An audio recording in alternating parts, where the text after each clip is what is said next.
Hello everyone, उम्मीद है आप सब अच्छे होंगे।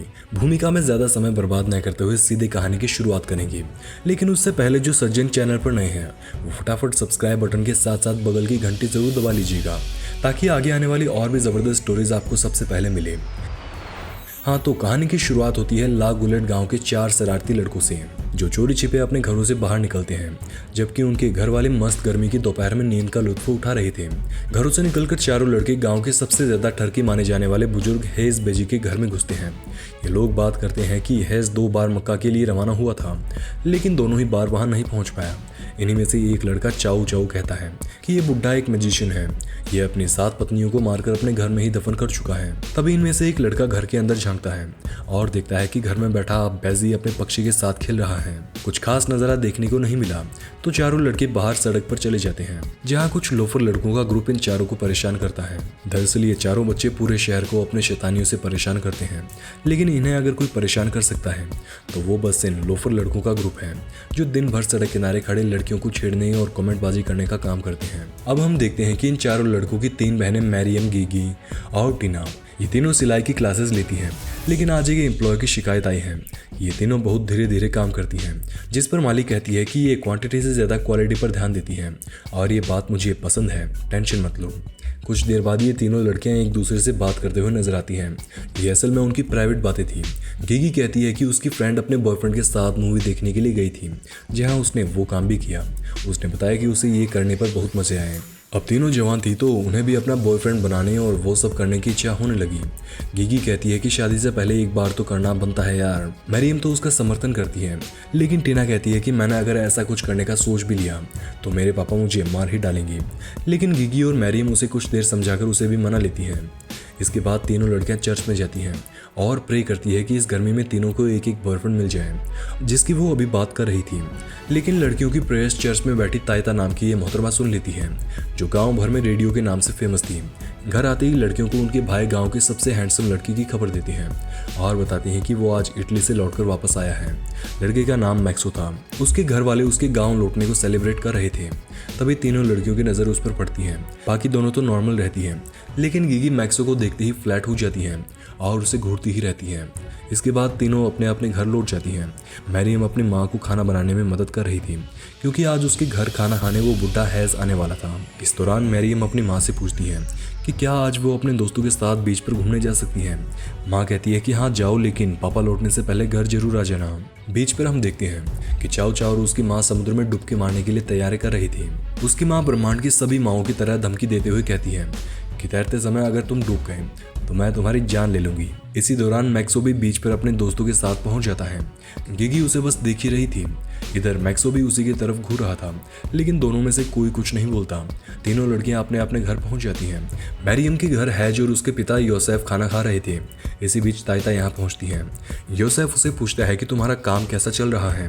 तायता एक मैरिज ब्रोकर थी। वो कहने लगे कि आजकल बच्चे खुद ही अपनी शादी कर रहे हैं, मेरा काम तो पूछो ही मत, मैं जल्द ही कंगाल होने वाली हूँ।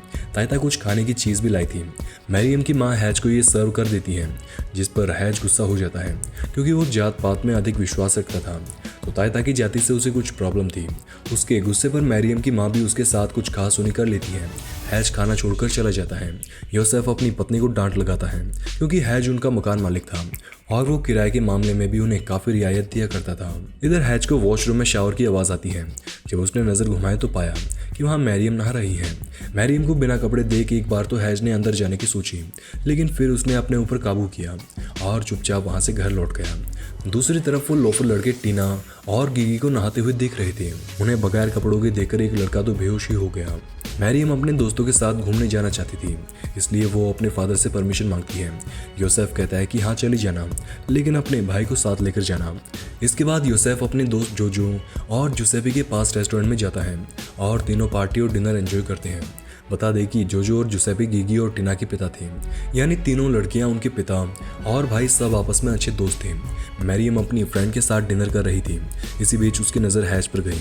मैरियम को यह महसूस हुआ कि इतनी भीड़ में हैज सिर्फ उसे ही घूर रहा है। इसी दौरान मीरो नाम का एक शख्स पार्टी में ही बैठे उन लोफर लड़कों के पास आया और उन्हें बाहर ले गया।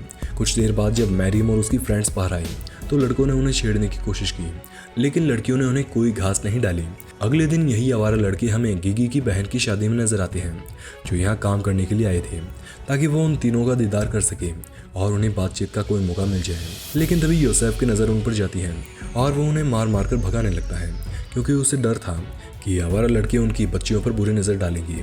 पर तभी यहाँ जोजो और जुसेफी आते हैं और योसेफ को रोक देते हैं और उन्हें अंदर जाने देते हैं। दूसरी तरफ हैज और ताइता अपार्टमेंट के पास चल रही एक्टिविटीज़ पर बातें करते हैं। हैज अपनी प्रॉपर्टी बेचना चाहता है क्योंकि इससे उसे कोई भी कमाई नहीं हो रही थी।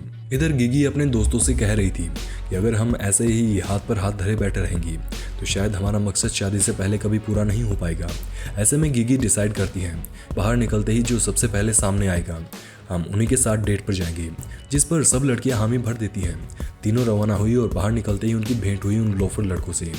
लड़कियां उनसे डेट के लिए पूछ ही रहे थे, लेकिन तीनों लड़कियों ने उनकी बात खत्म होने से पहले ही हामी भर दी। इसी बीच हम देखते हैं कि गांव के एक रेस्टोरेंट में एक पागल चिल्लाता हुआ आया और कहने लगा कि युद्ध होने वाला है, भागो जल्दी। इस पर कोई गौर नहीं करता, लेकिन इसके कुछ ही सेकंड्स बाद एक और शख्स आया और जोर जोर से क्लोडिया का नाम लेने लगा। दरअसल क्लोडिया उनके गांव की सेलिब्रिटी थी और आज वो गांव लौटी थी। उसका नाम सुनते ही अफरा तफरी का माहौल बन गया और सब उसे देखने के लिए दौड़ने लगे। कुछ घंटों बाद शाम को जोजो और उसकी वाइफ शादी में आए गेस्ट का स्वागत कर रहे थे। इनमें क्लोडिया भी शामिल थी। सब लोग पार्टी में बिजी थे, लेकिन हैज सिर्फ मैरियम को ही घूर रहा था। लेकिन मैरियम अपने दोस्तों के साथ पार्टी से गायब होने का प्लान बना रही थी। मौका मिलते ही तीनों अपने बॉयफ्रेंड के साथ प्राइवेट रूम में चली गई और जहां लड़कों ने उनके लिए एक छोटी सी प्राइवेट पार्टी अरेंज कर रखी थी। कुछ देर तो सबने ड्रिंक की, फिर लड़कियों ने अपना अपना लड़का चूज किया और तीनों ने एक एक को पकड़ लिया। लेकिन चौथा लड़का जो थोड़ा मोटा था और बेचारा फ्लर्ट तक करना नहीं जानता था, वो उन्हें देखता ही रह गया। बाहर हैज को जब पार्टी में मैरियम नहीं दिखी तो वो उसे ढूंढना शुरू हो गया। कुछ ही देर में वो उनकी प्राइवेट रूम तक पहुंच गया और उसने तीनों लड़कियों को उन लोफर लड़कों के साथ देख लिया। हैज जेलस हो गया और सीधा उनके फादर्स के पास जाकर लड़कियों की करतूत बताने लगा, जिसके बाद तीनों फादर्स ने गिगी, मैरियम और टीना को रंगे हाथों पकड़ लिया। लड़की खतरा देकर 9-2-11 हो गए। इसके बाद तीनों लड़कियों के फादर्स ने उनकी जमकर कुटाई की और उन्हें घर के बाहर पैर रखने से भी पाबंद कर दिया। कुछ देर बाद योसेफ, जोजो और जुसेफी आपस में लड़ने लगते हैं, क्योंकि तीनों एक दूसरे पर इल्जाम लगाने लगे कि तेरी बेटी ने मेरी बेटी को बिगाड़ा है। बात इतनी बढ़ गई कि तीनों की दोस्ती टूट गई और भूलचाल बंद हो गई। इधर तीनों लड़के एक खंडर कारखाने में छिपकर बैठे थे। मीरो उनके पास आया और बताने लगा कि लड़कियों के पिता तुम्हारे सर काट देना चाहते हैं और उन तीनों लड़कियों के पास अब घर में कैद रहकर सिर्फ समय गुजारने के सिवाय और कुछ काम नहीं बचा। दूसरी तरफ हैज ताइता से पूछता है कि क्या तुम बता सकती हो कि उस रात मैरियम ने सब कुछ किया था या नहीं, जिस पर ताइता कहती है कि मुझे नहीं पता और ना ही इस बारे में कुछ पता किया जा सकता। देखते ही देखते तीनों लड़कियों की बातें पूरे शहर में फैल जाती हैं और हर कोई उन्हें बदचलन कहकर बुलाने लगता है। लोगों के ताने सुनकर टीना एक दिन परेशान हो गई और अपने माँ से कहती है कि मुझे इस गांव से नफरत है, मैं यहाँ से दूर जाना चाहती हूँ। मैरियम भी घर में रह रहकर ऊब चुकी थी, लेकिन एक दिन अचानक उसकी माँ उसे वेल नामक एक ड्रेस पहनना सिखा रही थी। मैरियम में देखकर हैरान रह जाती है, क्योंकि अब तक उसे घर से बाहर कदम रखने तक की परमिशन नहीं थी, तो आज वेल पहनना क्यों सिखाया जा रहा है। कुछ ही देर में उसे पता चलता है कि ये ड्रेस हैज ने भेजी है। इधर गिगी के लिए ताइता कुछ लड़कों की पिक्चर्स लेकर आती है ताकि उनमें से किसी के साथ उसकी शादी करवाई जा सके, लेकिन गिगी सब लड़कों को रिजेक्ट कर देती है। वो कहती है कि मैं शादी उसी से करूंगी जिससे मुझे प्यार होगा। कुछ दिनों बाद हैज मैरियम के घर जाता है। मैरियम उसे कहती है कि घर पर कोई नहीं है, लेकिन फिर भी हैज घर में घुस जाता है और मैरियम के पास एक कुर्सी पर बैठ जाता है। अब मैरियम उससे काफ़ी गुस्सा थी, क्योंकि इस बुड्ढे की वजह से ही आज उस पर यह सब बीत रही है, इसलिए वो अपने काम में जुटी रही। लेकिन हैज की आंखों से लगातार हवस टपक रही थी और ये बात मैरियम नोट कर लेती है। मैरियम अपने कुर्ते को ठीक करते हुए उसे पूछती है कि आप कुछ पियेंगे, जिस पर हैज दूध पीने की इच्छा जाहिर करता है। ये सुनकर मैरियम हैज के लिए दूध लाती है। अब टर्की बुड्ढा जानबूझकर ग्लास में से थोड़ा दूध मैरियम की थाई पर गिरा देता है। आई नो कुछ टर्की मित्रों को ऐसे सीन पर डिस्टर्बेंस से परेशानी होगी, लेकिन कहानी में अगर मज़ा आ रहा है तो नीचे दिए गए लाइक बटन को दबाना भूल कर भी मत भूलें। हाँ, तो बुड्ढे ने जब मैरियम की थाई पर दूध गिराया तो मैरियम उसकी नीयत को भांप चुकी थी और उसे लुभाने के लिए बड़े ही नोटी अंदाज में दूध चाटने लग जाती है। अब जब हैज ने उसके करीब आने की कोशिश की तो मैरियम कहती है कि मैं अपनी सिलाई क्लास वापस ज्वाइन करना चाहती हूँ। अगर तुम मेरे पापा को इसके लिए मना दो तो मैं तुमसे मिलने तुम्हारे पास जरूर आऊँगी। हैज तुरंत मैरियम की बात मान लेता है। अगले दिन योसेफ अपने दोस्तों के साथ रेस्टोरेंट में जाता है, जहाँ उसे अपने दोस्तों के साथ बिताए पल याद आते हैं। उसका दोस्त उसे जोजो और जुसेपी के साथ पैचअप करने की बात कहता है, लेकिन तभी सड़क पार खड़ा हैज उसे आवाज़ लगाता है। यूसुफ हैज के पास जाता है, जहां हैज उसे कहता है कि मैं मरियम को लेकर शहर भर में फैल रही बातों को ख़त्म करना चाहता हूँ। मैं उसे शादी करना चाहता हूँ। मेरे पास पैसे भी है और ज्ञान भी है। मैं मरियम को एक संस्कारी महिला बनाऊंगा। यूसुफ को इस पर हिचकिचाते देख हैज एक और दाव फेंकता है। हैज कहता है कि मेरे पास अभी कुछ दिन पहले ही मकान के ग्राहक आए थे, भाव भी सही थे, लेकिन मुझे तुम्हारी और मरियम की चिंता थी, इसलिए मैंने घर को नहीं बेचा। अगर तुम मेरी बात मान लो तो मैं तुमसे कभी किराया नहीं लूँगा। इसलिए वो यहाँ से सीधा रवाना हो जाता है। इधर मीरो तीनों आशिकों की तरफ से लड़कियों के पास एक लेटर लेकर आता है। लेटर में लड़कों ने अपने खून से 3 दिल बनाए और अपनी अपनी माशूकाओं के नाम लिखे। अब लड़कियों को यकीन नहीं हो रहा था कि क्या वाकई में तीनों लड़कों को उनसे प्यार है या बस ये नाटक है। कुछ देर बहस करने के बाद गीगी कहती है कि क्यों ना एक बार लड़कों के साथ गांव से कुछ ही दूरी पर समुद्र किनारे मौजूद रूइंस ऑफ द कॉर्थेज में मीटिंग की जाए। क्या पता वहां जाकर उनका जो काम बाकी है वो पूरा हो जाए। दूसरी तरफ हैज की बातें सुनकर यूसुफ को लग रहा था कि हम तीनों दोस्तों के बीच दरार डालना शायद हैज की चाल थी। वो सीधा अपने दोस्तों के पास गया और तीनों के बीच पैचअप हो गया। अब तीनों दोस्त एक बार फिर से पहले की तरह ही एंजॉय कर रहे थे। अगले दिन हैज मरियम से मिलने उसके घर जाता है और उसे उनका प्लान पता चलता है कि आज तीनों लड़कियां रूइंस ऑफ द कॉर्थेज में लड़कों से मिलने और अपना बचा हुआ काम पूरा करने के लिए जा रही हैं। इधर लड़कियां और तीनों बॉयफ्रेंड्स रूइंस ऑफ द कॉर्थेज में पहुंच चुके थे। लड़कियां उसे मिलती हैं और कहती है कि उनके पास बस 15 मिनट्स का समय है। हैज जितना जल्दी हो सके उतना जल्दी दौड़कर यूसुफ और उसके दोस्तों के पास पहुंचा और उनकी बेटियों की कहानी बताने लगा। लेकिन इस बार यूसुफ इरिटेट हो चुका था कि ये बुड्ढा हर समय उसकी बेटी के पीछे क्यों पड़ा रहता है, क्यों वो हर टाइम उसकी निगरानी करने के लिए लगा रहता है। गुस्से में यूसुफ ने सबको ये भी बता दिया कि ये बुड्ढा मरियम से शादी करना चाहता है, इसलिए उसे बदनाम कर रहा है। इसी दौरान तायता बीच में बोलती है कि हैज सही कह रहे हैं, मैंने भी एक बार तीनों लड़कियों की बातें सुनी थी। वो तीनों वास्तव में शादी के बाद वाले काम अभी करना चाहती हैं।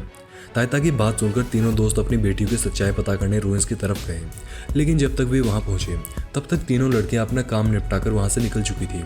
वे रूइंस में नहीं बल्कि चर्च में बैठी प्रार्थना कर रही थी। ये देखकर तीनों के पिता चैन की सांस लेते हैं। इधर पूरे गांव के सामने बेइज्जत होने से हैज बौखला गया और अपने अपार्टमेंट से सभी किराएदारों को निकालने लगा। तायता मरियम की माँ से कहती है कि देख क्या रही हो, तुम्हारा भी लिस्ट में नाम है, तुम्हें भी इसी तरह से धक्का मारकर निकाला जाएगा। मरियम ये सब सुन लेती है और हैज की दी ड्रेस पहनकर उसके पास जाती है। हैज उससे पूछता है कि क्यों आई हो यहाँ, जिस पर मरियम कुछ बोलने की बजाय सीधे कपड़े खोल देती है। खूबसूरत बॉडी देखकर हैज की आंखें फटी की फटी रह जाती है, जिसके पीछे वो इतने समय से दौड़ रहा था। वो अचानक इतना करीब से देखना हैज को बर्दाश्त नहीं हुआ और बुड्ढे का हार्ट फेल हो गया और उसकी वहीं पर मौत हो गई। ये देखकर मरियम घबरा जाती है और कपड़े पहनकर वहां से भागने लगती है। बुड्ढा हैज मरने के बाद यूसुफ, जोजो और जुसेपी तीनों अपनी दोस्ती को एंजॉय करते हुए दिखाई देते हैं। वहीं बुड्ढा जाने के बाद ला गुलेट में कोई भी मरियम, गिगी या टीना को बदचलन कहकर नहीं बुला था, क्योंकि हैज मरियम को पाने के लिए पूरे गाँव में हर समय उन्हें बदनाम करता था। इसी के साथ हो जाती है कहानी की हैप्पी एंडिंग।